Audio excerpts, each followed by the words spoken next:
सत्यं वदिष्यामि तन्मामवतु तद्वक्तारमवतु अवतु माम् अवतु वक्तारम्। ॐ शान्ति शान्ति शान्तिः। ॐ भद्रं कर्णेभिः शृणुयाम देवाः भद्रं पश्येमाक्षभिर्यजत्राः स्थिरैरङ्गैस्तुष्टुवांसस्तनूभिः व्यशेम देवहितं यदायुः। स्वस्ति न इन्द्रो वृद्धश्रवाः स्वस्ति नः पूषा विश्ववेदाः स्वस्ति नस्तार्क्ष्यो वरिष्ठनेमिः स्वस्ति नो बृहस्पतिर्दधातु। ॐ शान्ति शान्ति शान्तिः। ॐ सहनावतु सहनौ भुनक्तु सह वीर्यं करवावहै तेजस्विनावधीतमस्तु मा विद्विषावहै। ॐ शान्ति शान्ति शान्तिः। न कंचन वसतो प्रत्याचक्षी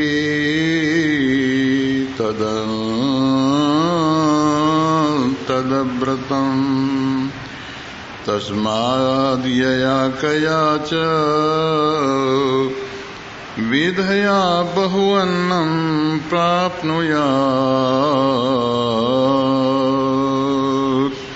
आराध्यास्मन्नं मिथ्याचक्षते एतद्वै मुखतो अन्नं राद्धं मुखतो आत्मानं राधते एतद्वै मन्यतो अन्नं राद्धं मन्यतो वस्मान्नं राधते एतद्वान्नतो अन्नराद्धं मन्नतो अस्मान्नं राध्यत य एवं वेद। क्षेमैति वाचि योगक्षेमेति प्राणापानयो कर्मेति हस्तयो गतिरेति पादयो विमुक्तरिति पायो इति मानुषी समाज्ञा। अथ दैवी तृप्तिरिति वृष्टौ बलमिति विद्युति यश इति पशुषु ज्योतिरिति नक्षत्रेषु प्रजापतिरमृतमानन्द इत्युपास्ये सर्वमित्याकाशे।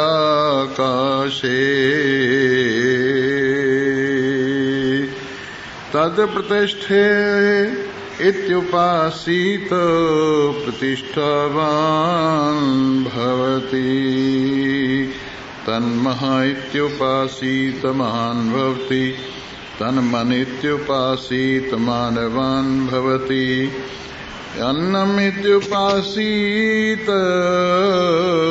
जप्यन्नस्मै कामाः यद् तद्वक्त्रेत्युपासीत ब्रह्मवान् भवति तद्ब्रह्मणः परेमरित्युपासीत पर्येण विशन्तं द्विषन्तः सपत्नाः पर्ये अग्निर्या वायो वा उपासीत। उपस्थित भाग्यवान श्रोता वृंद, भगवान की असीम महान महती विशेष सर्वोपरि स्वच्छंद कल्याणकारिणी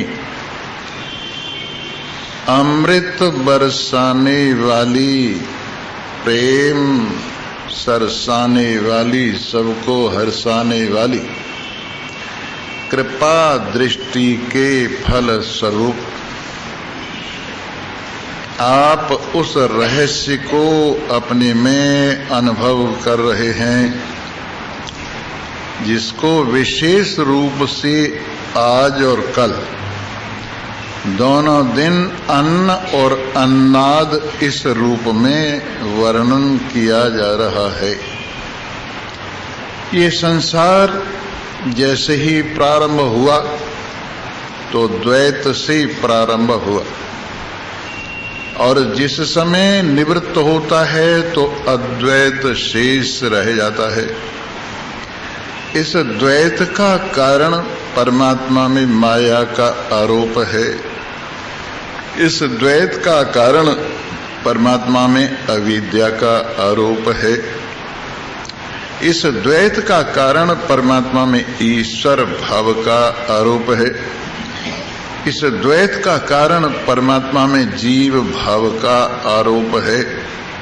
और इस प्रकार से समष्टि और व्यष्टि, समष्टि रूप से माया और व्यष्टि रूप से अविद्या, एक ही नारायण में दो प्रकार का खेल चल रहा है। परंतु समष्टि और व्यष्टि का संबंध कुछ ऐसा है, जो व्यष्टि में होता है लगभग वही समष्टि में होता है। जो व्यष्टि को ठीक तरह से समझ लेता है वो समष्टि को भी ठीक ठीक समझ लेता है। जिस प्रकार से एक बहुत बड़ा सागर है और एक छोटी सी बूंद है, आप बहुत बड़े सागर को एग्जामिन नहीं कर सकते, आप बहुत बड़े सागर का एनालिसिस नहीं कर सकते। इसलिए उसमें से थोड़ा सा जो आपकी सीमा है उतना अपनी परख नली में लीजिए और फिर उसके बाद उसका विश्लेषण कीजिए। जब उसका विश्लेषण करेंगे, एनालिसिस करेंगे, तो जो उस परख नली वाले जल में है वही पूरे सागर में है। उसी प्रकार आपकी मैं जो एक परख नली की तरह से है और परमात्मा इसमें ऐसे है जैसे समुद्र का जल हो। वास्तव में तो मैंने ये दृष्टांत दिया है समुद्र का और थोड़े परख नली वाले जल का, अन्यथा तो ये एक रस ही विराजमान है, कहीं छोटा नहीं है, कहीं बड़ा नहीं है, कहीं ऊंचा नहीं है, कहीं नीचा नहीं है। ये तो हमारी दृष्टि का ही फर्क है, ये तो हमारे ख्यालों का ही फर्क है, ये तो हमारे मन का ही फर्क है, ये तो हमारे संस्कारों का ही फर्क है, ये तो हमारी दुनिया का फर्क है। परंतु नारायण में कहीं भी एक छोटापना और बड़ापना लेश मात्र को नहीं है। पर समझने के लिए हमने इस मैं की परख नली में जो नारायण है, उस मैं की परख नली में विराजमान नारायण का अच्छी प्रकार से विश्लेषण किया, तो फिर पूरे संसार का, पूरे परमात्मा का, पूरे सच्चिदानंद ब्रह्म का विश्लेषण हो गया। इसलिए कहावत है, जिस एक के जानने पर सब कुछ जाना हुआ हो जाता है, वो तू सच्चिदानंद ब्रह्म है। जिस एक से चराचर जगत प्रकट हुआ है, जिस एक में चराचर जगत रहता है, जिस एक में चराचर जगत वापस चला जाता है, वो तू सच्चिदानंद ब्रह्म है। जहां पर अन्न से तेरी महिमा गाई गई तो फिर यूं कहा गया, अन्न से सब कुछ पैदा होता है, अन्न में सब कुछ रहता है, अन्न में सब कुछ चला जाता है।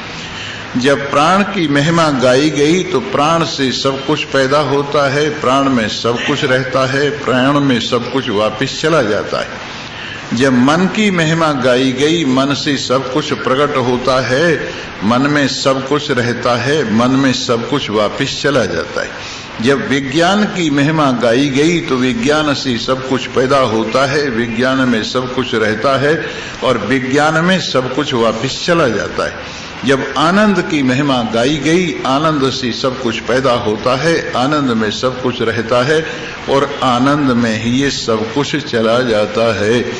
इस प्रकार आपने अपनी मैं को इस तरह से परखा कि सारा विश्व आप से ही जैसे प्रकट हुआ है।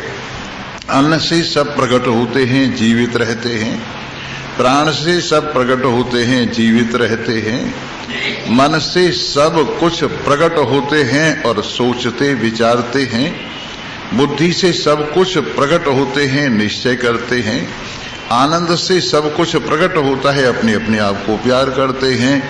इस तरह से आप कोई भी उपाधि अपने साथ जोड़ करके वर्णन करें, वो एक ही पदार्थ है। उस एक ही पदार्थ से सब कुछ प्रकट होता है, उसी में सब कुछ रहता है, उसी में सब कुछ वापिस चला जाता है। तो ऐसा नारायण जो समस्त कारणों का कारण है, जिसका अपना कारण कोई नहीं है, ऐसा अकारण कारण जो एक रस रहने वाला है, उसको हमने धीरे धीरे समझ लिया है, अपने स्वरूप में समझ लिया है, सारे विश्व में समझ लिया है। एक शरीर में समझकर सारे शरीरों में समझ लिया है। सर्वाधार, सर्वाधिष्ठान, सर्वव्यापक रूप से समझ लिया है। और अब एक बात हो गई है, इसका सार ये निकला है, क्योंकि मैं पांचों कोशों को धारण करता हुआ, पांचों कोशों में मेरी महिमा विराजमान होती हुई, पांचों कोशों को दैदीप्यमान करता हुआ, पांचों कोशों से बिल्कुल अलग हूं। इसलिए पांचों कोशों का प्रभाव मेरे ऊपर नहीं पड़ता है। न तो अन्नमय कोश का प्रभाव मुझ पर पड़ता है, मैं उसके प्रभावों को प्रकाशित करता हूँ, परंतु उसे अप्रभावित रहता हूँ। प्राणमय कोश के जो विकार हैं उनको मैं प्रकाशित करता हूँ, परंतु उससे अप्रभावित रहता हूँ। मनोमय कोश, विज्ञान में कोश, आनंद में कोश, सभी कोशों को मैं दैदीप्यमान करता हूँ, सत्ता स्फूर्ति देता हूँ, लेकिन फिर भी मैं उनसे प्रभावित नहीं होता हूँ। स्थूल शरीर को मैं प्रकाशित करता हूँ, स्थूल शरीर के धर्मों को दैदीप्यमान करता हूँ, पर स्थूल शरीर के धर्मों से प्रभावित नहीं होता हूँ। सूक्ष्म शरीर में रहता हुआ, सूक्ष्म शरीर को दैदीप्यमान करता हुआ, सूक्ष्म शरीर के धर्मों से अप्रभावित रहता हूँ। कारण शरीर के अस्तित्व और उसकी उपस्थिति को प्रकट करता हुआ, उसको स्फुरना चेतना देता हुआ, और ज्ञानवान को मैं और आगे कहूँ कि मन के रोगों का भी विशेष प्रभाव नहीं पड़ता है। ज्ञानवानों को जैसे भीतर के बदलाव का कोई विशेष प्रभाव नहीं होता है, वैसे बाहर के बदलाव का भी ज्ञानवान को कोई विशेष प्रभाव नहीं होता है। जैसे पृथ्वी के ऊपर क्या हो रहा है, पृथ्वी की प्रजा में क्या हो रहा है, कितने पाप कितने पुण्य हो रहे हैं, कितनी ऊंचाइयां कितनी नीचाइयां आ रही हैं, कितनी खोज हो रही हैं, कितनी उन्नति अवनति हो रही है, कितना इस पृथ्वी पर होते हुए खेल में उथल पुथल हो रही है, ये सब कुछ देखते हुए भी ज्ञानवान इससे विशेष प्रभावित नहीं होता है।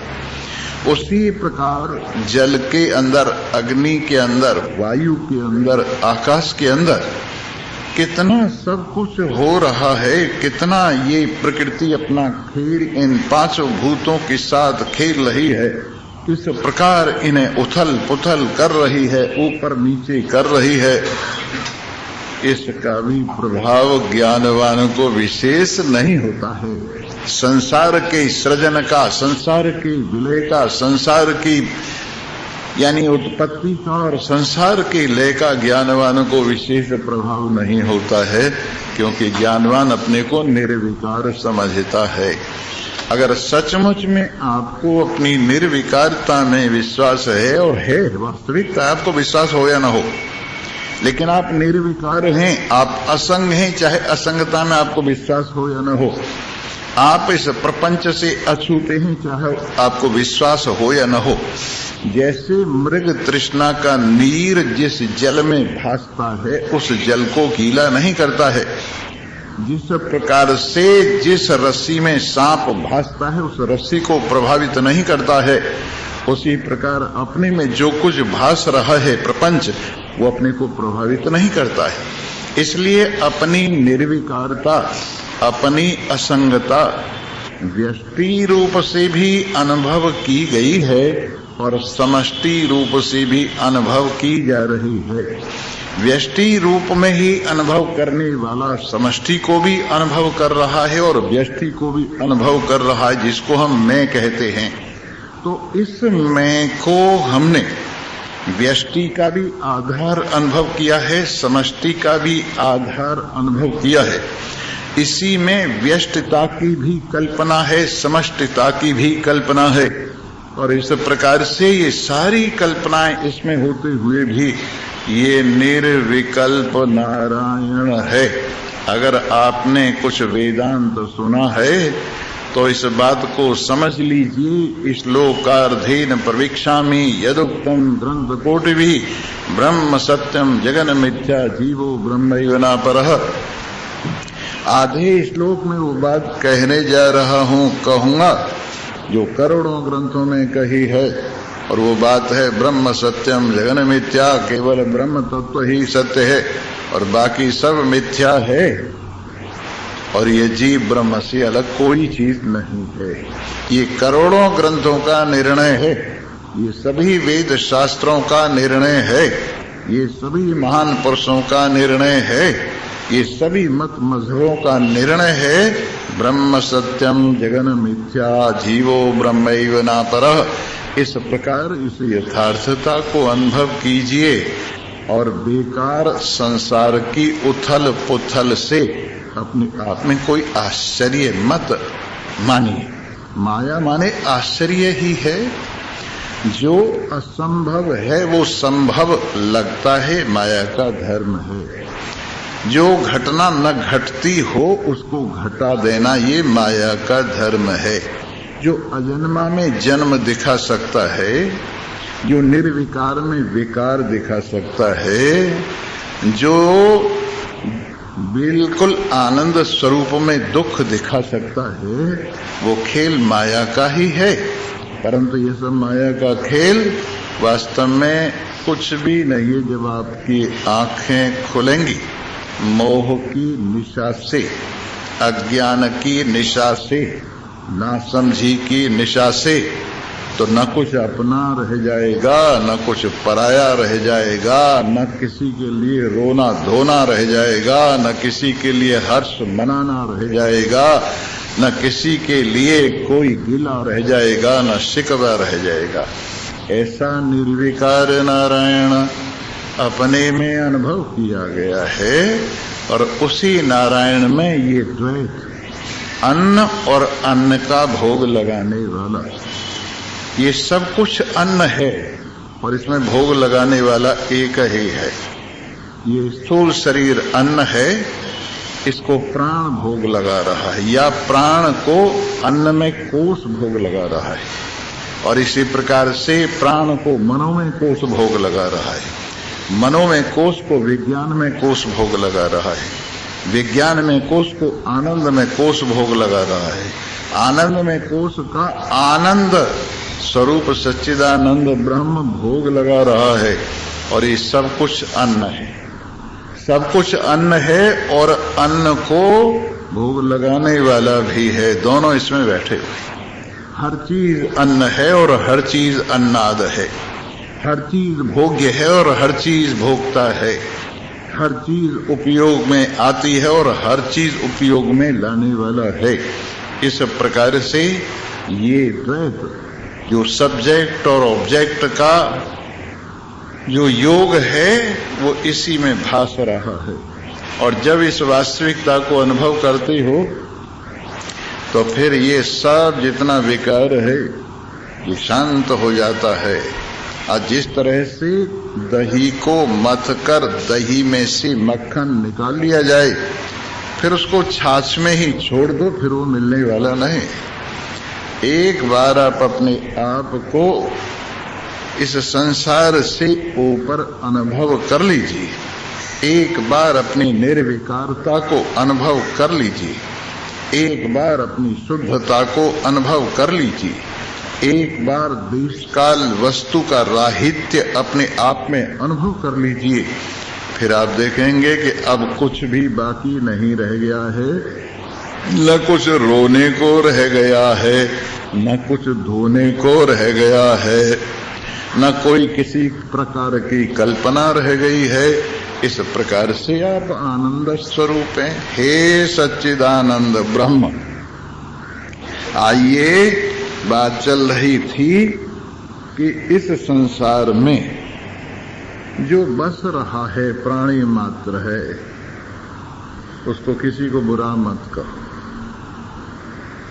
प्राणी मात्र आपके अनुकूल नहीं है, बहुत से आपके अनुकूल हैं, बहुत सौ में आपका राग है, बहुत सौ में आपका द्वेष है, बहुत से आपको अच्छे लगते हैं, बहुत से आपको बड़े खराब लगते हैं, पर इन दोनों का मूल परमात्मा है, दोनों में परमात्मा रहता है। इसलिए किसी की भी निंदा करना परमात्मा की निंदा करना है, अपने आप की निंदा करना है। इसलिए इतने सहनशील हो जाइए। ये फूल भी मुझ में हैं, ये कांटे भी मुझ में हैं। फूल और कांटे दोनों की वास्तविकता एक में हो। ये सुख भी मुझ में है और दुख भी मुझ में है। इन दोनों की वास्तविकता एक में हो। दिन और रात दोनों की वास्तविकता में एक हो। और शुक्ल पक्ष और कृष्ण पक्ष दोनों की वास्तविकता में एक हों। उत्तरायण और दक्षिणायन दोनों की वास्तविकता में एक हों। इसलिए किसी भी प्राणी में आपको अन्यथा दृष्टि नहीं होनी चाहिए परमात्मा के अतिरिक्त। चाहे वो आपकी जेब काट लेवे, चाहे वो आपके कपड़े चुरा लेवे, चाहे वो आपकी जान भी ले लेवे, लेकिन ये समझिए कि आपकी जान कौन ले सकता है? आप तो अजर अमर अविनाशी हैं। इसलिए जो ये समझ रहा है मैं इसकी जान ले रहा हूं, चाहे वो जान भी ले लेवे, लेकिन फिर भी वो हमारे से अलग नहीं है, फिर भी वो हमारा आत्मा है। इसलिए किसी की पृथ्वी पर रहने वाले की जरा सी भी बुराई मत कीजिए, अपने मन में बुरा भाव मत लाइए।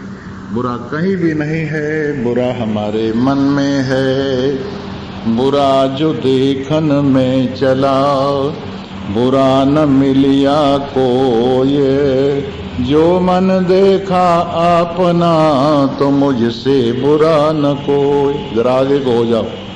ये बात कोई गले उतरनी आसान है क्या?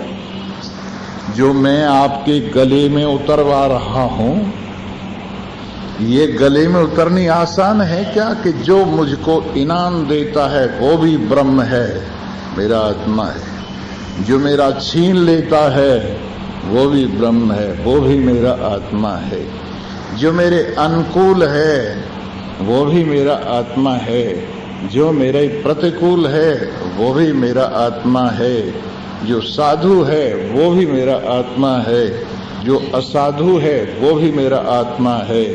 जो मेरी बात मानता है वो भी मेरा आत्मा है, जो मेरी बात नहीं मानता है वो भी मेरा आत्मा है। तुम अपने शरीर में ही देख लो, तुम्हारा मन तुम्हारी कितनी बात मानता है। अपने शरीर में देखो, तुम्हारा मन तुम्हारी सारी बातें मानता है क्या? बहुत बार नहीं मानता, लेकिन फिर भी आप उससे प्यार करते, न मानने वाले मन को भी, न मानने वाले तन को भी आप प्यार करते हैं। बहुत बार ये शरीर आपकी बात नहीं मानता, लेकिन फिर भी इसको आप प्यार करते हैं। कभी शरीर अनुकूल होता है तो भी प्यार करते हैं, प्रतिकूल होता है तो भी प्यार करते हैं। जब हम अपनी शरीर में रहने वाली दुनिया को अपने प्रतिकूल होने पर प्यार कर सकते हैं, तो पूरे संसार में रहने वाली अपने अनुकूल और प्रतिकूल रहने वालों को हम प्यार क्यों नहीं कर सकते, अपना क्यों नहीं समझ सकते? हमारा कान चाहे सुने चाहे न सुने पर हमारा है, चाहे हमारी त्वचा छू या न छुए पर हमारी है, चाहे हमारी आंख देखे या न देखे हमारी है, चाहे हमारी वाणी बोले या न बोले हमारी है, चाहे हमारी नाक सूंघे या न सूंघे हमारी है, चाहे हमारे पैर चले या न चले हमारे हैं, चाहे हमारे पैर करें या न करें हमारे हैं, और चाहे हमारा शरीर ठप पड़ा रहे और चाहे खूब दौड़ता रहे तो भी हमारा है।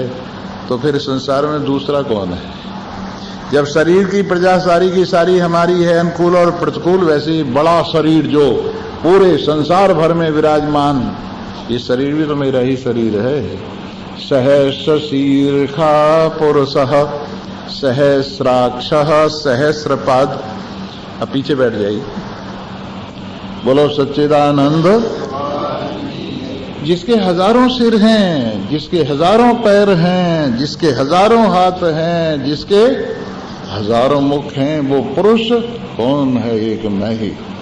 जैसे शरीर में विविध प्रकार की प्रजा में इसको धारण करने वाला एक मैं हूं, ये हम जानते हैं, वैसे ही पूरा संसार एक शरीर है और उसमें विविध प्रकार की प्रजा को धारण करने वाले निर्विकार नारायण हम हैं।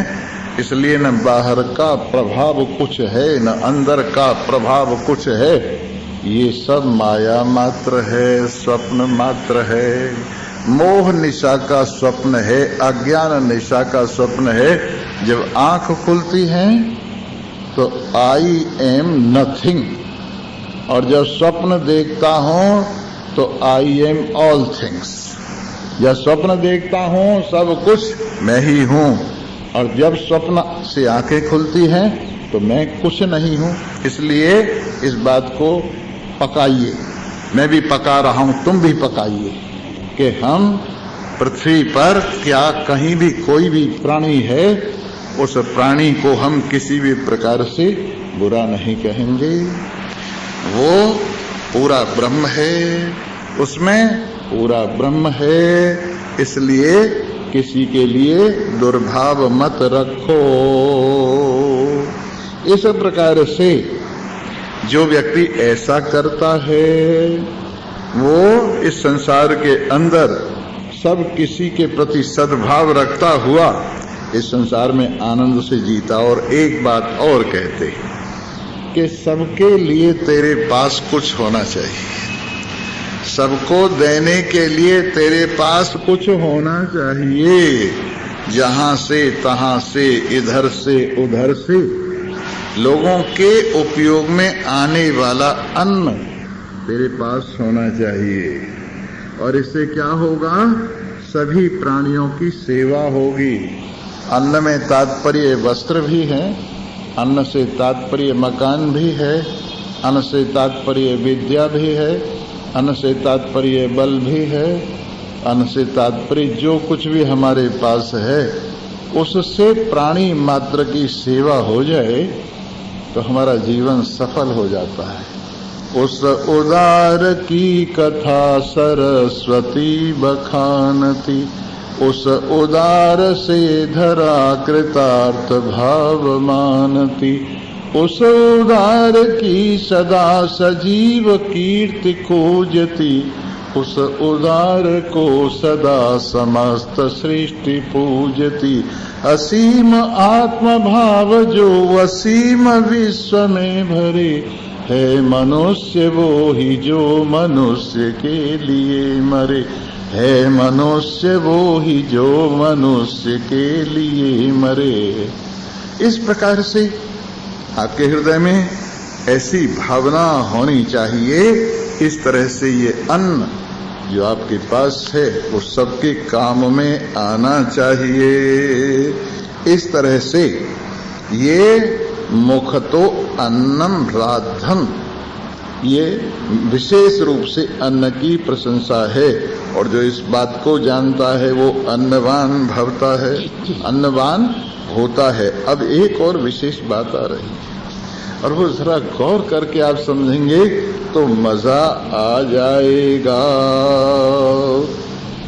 अयम प्राणी जो अन्न की आराधना करता है वो अन्नवान होता है और साथ साथ पूरे संसार की सहायता करने वाला होता है। और एक बात, जो मन से भगवान की पूजा करता है सम्मानवान होता है, जो बुद्धि से भगवान की पूजा करता है बुद्धिमान होता है, जो भी जिसके पास है उससे भगवान की पूजा करता है वही उसमें निखर जाता है। हमने साइंस में पढ़ा ये जो सफेद रंग है सबसे अच्छा क्यों लगता है?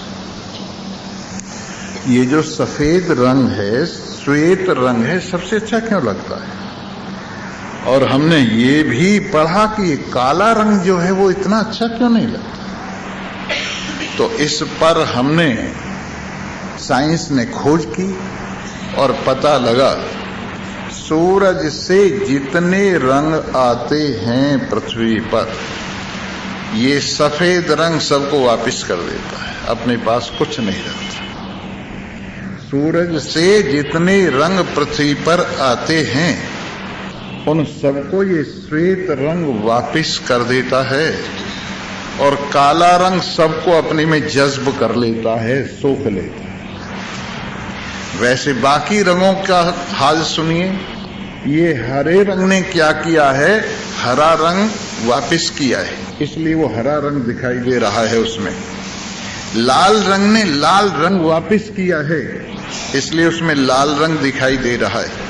नीले रंग ने नीला रंग वापस किया है, इसलिए उसमें नीला रंग दिखाई दे रहा है। पीले रंग ने पीला रंग वापस किया है, इसलिए पीला रंग दिखाई दे रहा है। जिसने जिसका त्याग किया है उसमें वही विशेषता दिखाई दे रही है। जिसने जिसका त्याग किया है वही विशेषता दिखाई दे रही है। तो काले रंग ने, इसने बेचारे ने कुछ त्याग नहीं किया है, इसलिए ये विचित्र सा लगता है। और श्वेत रंग ने सब कुछ वापस कर दिया है, इसलिए अच्छा लगता है। तो आप जो कुछ आपके पास है सब कुछ वापस भगवान को कर दीजिए। क्या लेकर के जाओगे? जो हमें मिला है सब यही तो मिला है।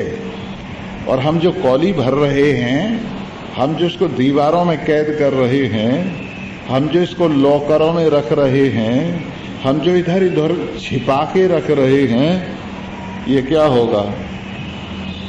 हम चले जाएंगे, ये छिपा का छिपा रह जाएगा। इसलिए दो लाइनें मुझे याद रह गई। कोई भजन सुना रहा था एक, और वो बड़ी विचित्र लाइन है। जब मौत की,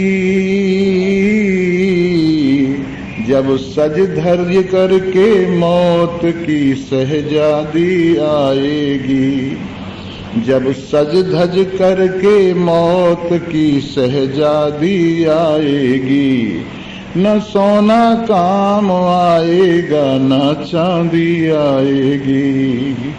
जब सज धज करके मौत की सहजादी आएगी, न सोना काम आएगा न चांदी आएगी। सब माल पड़ा रह जाएगा जब लाद चलेगा बंजारा। इसलिए जो भगवान ने दिया है उसको सबके लिए, क्योंकि सब मेरा परमात्मा है। जिसको आवश्यकता है, जो जरूरतमंद है, जो आता है, उसको वो प्रदान कर दिया गया। यही महानता है। इस प्रकार से जो भी व्यक्ति जिस वस्तु का त्याग करता है वही वस्तु उसमें विशेष रूप से दिखाई देती है। और आइए अब एक और बात सुना रहे। क्षेम इति वाची योक्षेम इति प्राणापानयो कर्मेति हस्तयो गतिरेति पादयो विमुक्तिरिति पायो इति मानसी समाज्ञा अथ दैवी वृष्टिति तृप्तिरिति वृष्टि बलमिति विद्युति यशइति पशुषु ज्योतिरिति नक्षत्रेषु प्रजातिरमृतमानन्द इति पस्थे सर्वमित्याकाशे तद्वन्द्के उपासित प्रतिष्ठावान् भवति। वाणी में क्षेम रहता है, कल्याण रहता है। वाह, अगर अपना भला चाहते हो तो अपनी वाणी को ठीक करो। क्षेम इति वाची, वाणी में क्षेम रहता है माने आराम रहता है, मजा रहता है, सुख रहता है, कल्याण रहता है, शांति रहती है, चैन रहता है। किसमें रहता है ये? आप जो व्यवहार वाणी से करते हैं अगर ठीक हो तो सब ओर से आपकी प्रशंसा है, सब ओर से आपको क्षेम है, सब ओर से आपको कुशल। और यदि वाणी की गड़बड़ हो जाए तो वो ऐसा हुआ, एक साधु एक माई के पास गया, माई को कहने लगा मेरी खिचड़ी बना दे, मेरा पेट खराब है, मेरे लिए तो खिचड़ी बना दे। उसने खिचड़ी बना दी और गरम गरम खिचड़ी बना के वो बना के नीचे उतारी ही थी। वो साधु कहने लगा तेरा नाश हो जाए, ऐसी खिचड़ी बनती है? सत्यानाशिन कहीं की खिचड़ी का सत्यानाश कर दिया। अब उसे गुस्सा आया और गरम गरम खिचड़ी उसके सिर पे रख दी। ले मर, एक तो मैंने खिचड़ी बनाई और मुझे गाली देता है। तो खिचड़ी उसको जला रही थी और नीचे टपकती जा रही थी। किसी ने पूछा ये क्या टपक रहा है? कि मेरी वाणी का रस टपक रहा है। ये क्या टपक रहा है? मेरी वाणी का रस टपक रहा है। इसलिए समझदार आदमी को चाहिए इस वाणी को संभाले, क्योंकि वाणी दीपक है। और जैसे एक दीपक को हम घर की दहलीज पे रख दें तो बाहर भी रोशनी और अंदर भी रोशनी होती है, वैसे ही अगर श्रेष्ठ वाणी का दीपक हमारे जीवन में, हमारे जीवन की देहली पर रखे तो हमें भी रोशनी देता है, बाहर वालों को भी रोशनी देता है, अंदर भी शांति देता है और बाहर भी शांति देता है। इसलिए अगर क्षेम ढूंढना चाहते हो, शांति चैन ढूंढना चाहते हो तो अपनी वाणी को संभालो, अपनी वाणी में क्षेम तलाश करो। योग क्षेम इति प्राणापान योग, और योग क्षेम पदार्थ की प्राप्ति और उसका संरक्षण ये प्राण और अपान में रहता है। और कर्म हाथों में रहता है, गति पैरों में रहती है, और त्याग संसार के मल मूत्र इत्यादि का पायों में माने गुदा में रहता है। ये तो मनुष्य वाली बात है। अब दैवी बात सुनिए। तृप्ति रीति वृष्टौ, ये जो वर्षा है इसमें तृप्ति रहती है। जब बरसता है तृप्ति हो जाती, सारी प्रकृति तृप्त हो जाती। जब नारायण की कृपा होती है और गर्मी पड़ रही हो जोर की और हवा बिल्कुल खिंच गई हो और जून का महीना हो और राजस्थान का रेगिस्तान का इलाका हो तो ऐसी तैसी हो जाती है आदमी की। इतने में इधर उधर से बादल आ गया, पूर्वाई हवा चलने लगी, धीरे धीरे छोटी छोटी बूंदें गिरने लगी और देखिए तृप्ति हो गई आदमी को कि वाह मजा आ गया। ये संसार भी रेगिस्तान ही है। यहाँ पर समझदारी की हवा का आवागमन बंद हो गया है। यहाँ पर अज्ञान की गर्मी, द्वैत भाव की गर्मी पड़ रही है। यहाँ पर आशाओं और आकांक्षाओं की लू चल रही है। यहाँ पर चारों ओर कांटे ही कांटे अपने पथ में बिखरे हुए हैं। इतने में ये सत्संग का बादल इधर उधर से घिर करके आता है और सत्संग का बादल परमात्मा के प्रेम को अपने आप में लिए हुए जब सद्भावना और श्रद्धा की हवा पुरवाई चलती है और बारीक बारीक ठंडी ठंडी बूंदें सद विचार श्रेष्ठ विचार आत्म विचार की पड़ती है तो संसार के रेगिस्तान में मजा आ जाता है। अंदर और बाहर की गर्मी दूर हो जाती है, चारों ओर हरियाली ही हरियाली छा जाती है, कांटे वांटे सब गल जाते हैं, समाप्त हो जाते हैं और जिंदगी जीवित हो उठती है। इस प्रकार से वाह वाह वृष्टि तुम्हारे में तृप्ति रहती है, वाह वाह सत्संग की वृष्टि तुम्हारे में आनंद रहता है, वाह वाह सद विचारों की वृष्टि तुम्हारे में सुख रहता है, वाह वाह प्रेम वार की वृष्टि तुम्हारे अंदर आनंद ही आनंद है। इस प्रकार इस वृष्टि में तृप्ति रहती है और इस प्रकार से ये वृष्टि आनंद देने वाली है। बलमिति विद्युती यश इति पशुसो। बल कहाँ रहता है? बिजली में रहता है।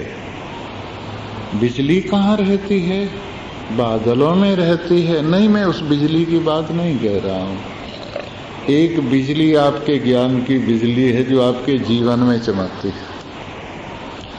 ये ज्ञान की बिजली जब सत्संग के घन गर्जन में अपने आप में चमकती है, अपने हृदयाकाश में, तो उस वक्त अपने में बल महसूस होता है कि मैं कमजोर नहीं, मैं दीन नहीं हूँ, मैं दरिद्र नहीं हूँ। मेरे अंदर ज्ञान स्वरूपता, आनंद स्वरूपता, निर्विकारता है। मैं काल का भी काल हूँ। सब देश मुझ में कल्पित हैं, सब वस्तु मुझ में कल्पित हैं और इस प्रकार से अपने आप में ये बिजली जो चमकी है, ज्ञान की बिजली, महान पुरुषों की कृपा से, विचारों के संघर्षण से, श्रुतियों के संघर्षण से, श्रुतियों के विचार से ये जो ज्ञान की बिजली चमकी है, इसमें बल विराजमान है। और इस प्रकार से ज्योतिरिति नक्षत्रेषु, नक्षत्रों में क्या रहता है? ज्योति रहती है। अरे उन नक्षत्रों को छोड़िए, मैं तो इन नक्षत्रों की बात कह रहा हूं जो हमारे सत्संग के गगन में चमक रहे। ये नक्षत्र जो सत्संग के गगन में चमक रहे हैं, अरे वाह वाह, इनकी ज्योति, अरे मैं भी खुश हो रहा हूं देख देख कर इन सितारों की ज्योतियों को। तुम उन सितारों को लिए फिरते हो, एक्टरों को लिए फिरते हो, और वो एक्टर विषयों के आकाश में चम चम चम चम कर रहे हैं और आप पागल हो रहे हो उनके पीछे कि ये देखो स्वामी जी फिल्म तारिकाएं, इन फिल्म तारिकाओं को देखो, स्टार्स को देखो। अरे काहे के स्टार्स को देखो, अपने आप ही अंधेरे में है वो, उनसे पूछ के देखो। उन स्टार्स को देखो, बहके फिरते हैं। उन तारिकाओं को पूछो, लुढ़कती फिरती हैं। और पैसे के पीछे सब पता नहीं क्या क्या भांडपना कर रहे हैं, नंगे घूम रहे हैं, मन के मारे हुए चाहे जो कुछ कर रहे हैं। ये कोई सितारे हैं? अगर सितारे देखने तो आओ, सत्संग भवन में आओ, प्रेमपुरी आश्रम में आओ और सितारों के दर्शन करो। यहाँ ब्रह्माकाश में, यहाँ चिदाकाश में जो महान पुरुषों के सितारे दैदीप्यमान है, इस चिदता को लेकर, इस चेतनता को लेकर देखो जरा उनकी चमक को। ये देखो ध्रुव जी कैसे पक्के टिके हुए हैं, इधर उधर कहीं नहीं जा रहे हैं। ये सप्तऋषि देखो सातों दिशाओं को दैदीप्यमान कर रहे हैं। ये शुक्र देखो किस तरह से इनकी ज्योति है। ये बृहस्पति देखो, ये सब सितारे सत्संग के सितारे, ये सब सितारे श्रुति के सितारे हैं, ये सब सितारे वेद के सितारे हैं। और यही बस हमारे हैं और बाकी सब तो बेचारे हैं। ये सितारे ही जो सत्संग के सितारे हैं हमारे हैं और बाकी सब तो बेचारे हैं। इसी प्रकार से ये ज्योति नक्षत्रों में रहती है। नक्षत्रों में, कौन से नक्षत्रों में? इन्हीं में रहती है, सितारों में रहती है। और प्रजातिर अमृतमानंद इत्युपस्थे, संसार के लोगों के लिए तो विषयानंद ही बहुत बड़ी चीज है। प्रजा का उत्पादन होता है विषयानंद से, इसलिए आनंद को वहां सीमित कर दिया है। लेकिन ये आनंद जो अपने आप का आनंद है, इस विषयानंद से करोड़ों गुना आनंद है। ये विषयानंद क्या आनंद है? अपने आप को भूलना, अपने आप को भटकाना। लेकिन ये आनंद जब नारायण के प्रेम से, नारायण की एकता से, नारायण के मिलन से हमको प्राप्त होता है। बेचारा सुदामा जब कृष्ण के गले से मिला, सारी दरिद्रता दूर हो गई। जब कृष्ण के गले से मिला और कृष्ण ने अपने हाथों से संभाल लिया, इसके चरणों को अपनी आंखों के आंसुओं से धो डाला और अपने सुंदर खाने खाने से इसको संपन्न किया, और इसे पता भी नहीं लगा इसकी सारी गरीबी दूर हो गई। वैसे ही भगवान श्री कृष्ण आपके आत्मदेव सच्चिदानंद ब्रह्म, ये जीव रूपी सुदामा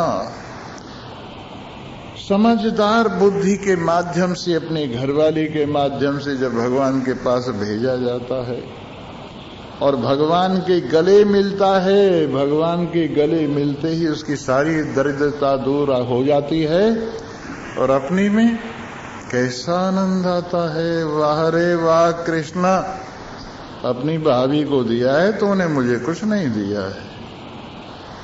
तेरी भाभी को ही मेरी अनुपस्थिति में सारा घर बार बना के तूने दे दिया। हाँ ठीक है, उसका अधिकार है, क्योंकि उसी ने मुझे भेजा था, मैं तो जा ही नहीं रहा था, इसलिए मुझे मिला भी नहीं, क्योंकि मैंने जाने में आनाकानी की। आज जिसने मुझे भेजा उसको मिल गया। आनाकानी मत करो मेरे मित्रों, और आओ सत्संग में, यहाँ आओ, भगवान श्री कृष्ण के गले मिलो। अयम आत्मा ब्रह्म प्रज्ञानम ब्रह्म, इस भावना से संयुक्त हो और देखो सारी दरिद्रता दूर हो जाएगी और अपने आप में ही जीने का आनंद आ जाएगा। फिर मन मगन हुआ फिर क्या बोले, मन मगन हुआ फिर, अरे थोड़ी देर को तो बोल के देखो। मन मगन हुआ फिर क्या बोले, मन मगन हुआ फिर क्या बोले। कुछ बोल रहे हैं, कुछ नहीं बोल रहे। मन मगन हुआ फिर क्या बोले, मन मगन हुआ फिर क्या बोले। कुछ माइयां सो रही है। मन मगन हुआ फिर क्या बोले, मन सूरत कलाली हुई मत वाली, सूरत कलाली हुई मत, पी गई मधवा बिन तोले, ये पी गई मधवा बिन तो। मन मगन हुआ फिर क्या बोले, मन मगन हुआ फिर क्या बोले, मन मगन हुआ फिर क्या बोले, मन मगन हुआ। हंसा पहुँचे मानसरोवर, हंसा पहुँचे मानसरोवर, ताल तलैया क्या डोले, अब ताल तलैया क्या डोले, मन मगन हुआ फिर क्या बोले, मन मगन हुआ फिर हीरा पाया गांठ गठाया, हीरा पाया हाट हाट इसे क्या खोले, अब हाट हाट इसे क्या खोले, मन मगन हुआ फिर क्या बोले, मन मगन हुआ फिर जब कमती तब चढ़ी तराजू, जब कमती तब चढ़ी तराजू, पूरी हुई फिर क्या तोले, पूरी हुई फिर क्या तोले, मन मगन हुआ फिर क्या बोले, मन मगन हुआ फिर तेरे अंदर आनंद गंगा, तेरे अंदर आनंद गंगा, जन्म जन्म के मल धोले, तू जन्म जन्म के मल धो, मन मगन हुआ फिर क्या बोले, मन मगन हुआ तेरा साईं तुझ में बसता, तेरा साईं तुझ में बसता, बाहर बौरी क्या डोले, तू बाहर बौरी क्या डोले, मन मगन हुआ फिर क्या बोले, मन मगन हुआ फिर कह कबीर सुनो भाई साधो, कह कबीर सुनो भाई साधो, साहिब मिल गए तिल ओले, ये साहिब मिल गए तिल ओले, मन मगन हुआ फिर। ये सब कुछ जो आपको सुनाया वो कहते हैं सर्वम इत्याकाश। ये सब कुछ कहाँ है? आकाश में है। और आकाश कौन है? नारायण। एक तो देख, ये जो आकाश हमारे व्यवहार में आ रहा है ये भूताकाश, ये जिसमें कल्पित है, जिसकी कल्पना है वो चित्ताकाश। चित्ताकाश जिसमें कल्पित है वो चिदाकाश है। ये सब कुछ चिदाकाश में विराजमान है। तत् प्रतिष्ठा इत्युपासित, आकाश ही सबकी प्रतिष्ठा है। ये समझ करके इस चिदाकाश नारायण की उपासना करे, वो प्रतिष्ठावान भवति, वो प्रतिष्ठावान होता है। कल और परसों 2 दिन और है, इसमें पूरी उपनिषद आपके सामने पेश कर दी जाएगी। इन्हीं शब्दों के साथ आप सभी को धन्यवाद है। बोलो सच्चिदानंद।